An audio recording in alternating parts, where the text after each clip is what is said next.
Episode 6 of Ahsoka finally gave us the chiss we've all been waiting for.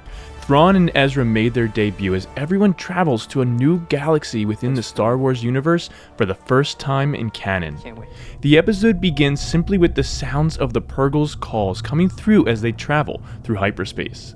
We see Ahsoka and Huyang having a conversation, and the lack of music here gives the scene its feeling of intimacy between these two old friends as they're trapped in the ship. As Huyang begins his story, the music builds into the title card. A long time ago, in a galaxy far, far away. The music feels introductory more than thematic this time as we really begin the second half of this story.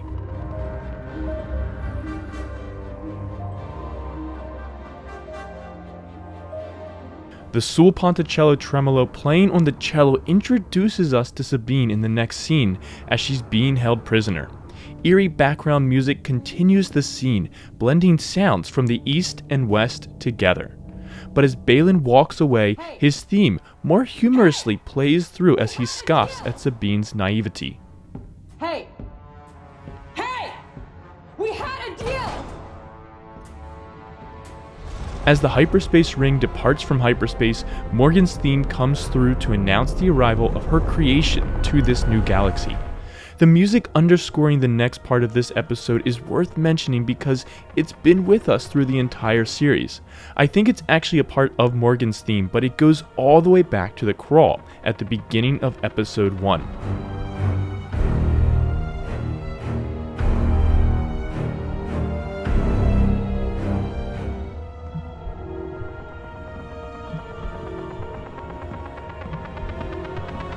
It felt then and continues to feel like impending doom, but obviously also connects directly to Morgan's theme.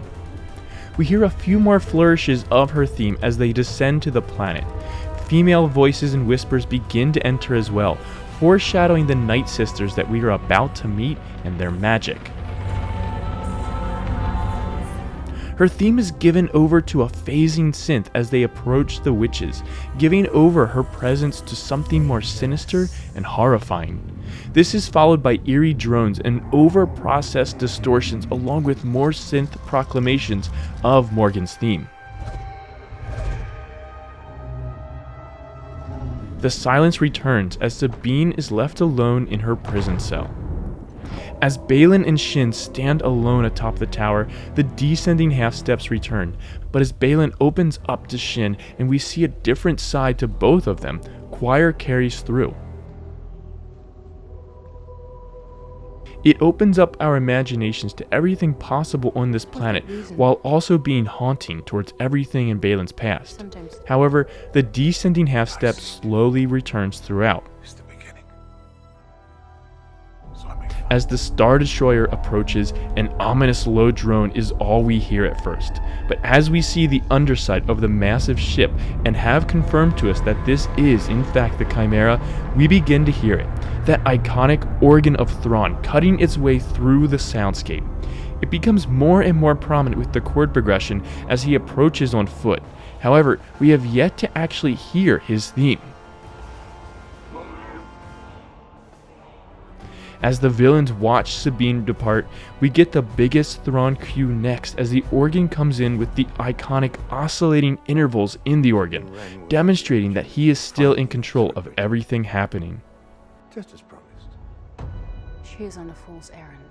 Indeed. You may follow her at your own pace. Yes. The now familiar silence returns again as Sabine begins her travel through the wilderness, once again reflecting her solidarity. But that's quickly interrupted by a simple low drone and this drum in the distance as she takes on the group of bandits. Notice how the drum simply plays without any sort of build-up or changes in intensity, almost as if it's playing more than battling this time, which is different from how Kiner has used percussion for all of the other battles so far in this series. But these are just bandits after all, and never truly offered a threat to Sabine. Playful short attacks in the strings pick up as we next see Sabine, now angry at her horse dog rat mount thing. The scene offered a nice break from the intensity of the rest of this episode. By using string pizzicatos and a bassoon, even when the scene becomes more heartwarming, Kiner gives the entire moment a lighter feeling. But he also uses the bassoon to create long drones. These drones connect us to something more folkish, like the Hungarian musette or Scottish bagpipe, which gives us that very folkish but also ancient feeling of this landscape.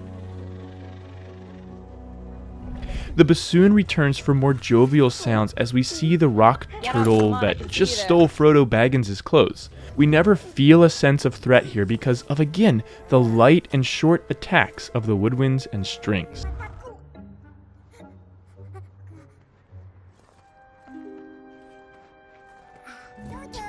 A tambourine and brass enter as well to add more volume as the rest of the Frodo turtles emerge. This was definitely Filoni and Kiner trying to sound and look like the hobbits of Middle-earth while still making it Star Wars, and they got pretty close.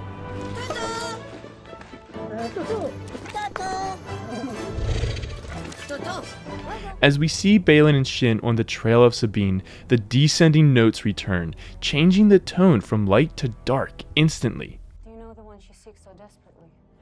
As Sabine arrives at the village, Kiner offers us several new motifs to go with the Frodo turtles. As of now, I can't connect these to anything specific, but I will be interested to see if these return for the turtle hobbits more in a later episode. I could definitely see this turning into some sort of Ewok moment later on.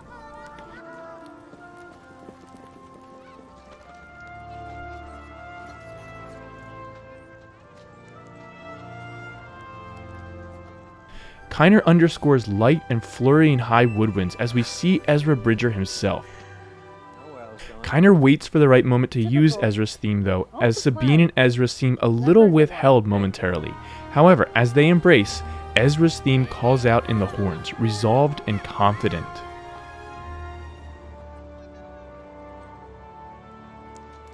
It returns again as he thanks Sabine for coming for him, but the organ returns as Thrawn's Star Destroyer is seen. His theme then plays into another organ as he speaks to the Night Mothers. Well, that is unwelcome news.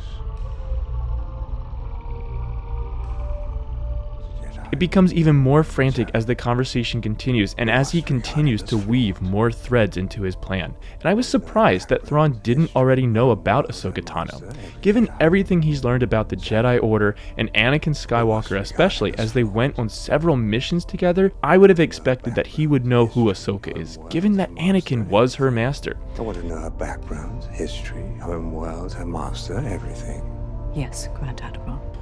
As the episode ends, it's the organ that takes up Ahsoka's theme, just as Thrawn creates his trap for our hero. But I'm also curious what all of you think. With only 2 episodes left and plenty of villains remaining, who do you think will survive and who will meet their end? Who is Enoch and what do the Night Sisters and Thrawn have planned for the Star Wars galaxy upon their return? How will Thrawn use Anakin against Ahsoka?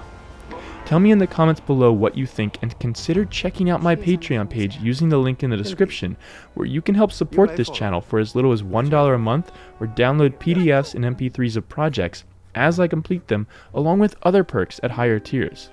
Please don't forget to like this video and subscribe to learn more about the music of a galaxy far, far away, and as always, may the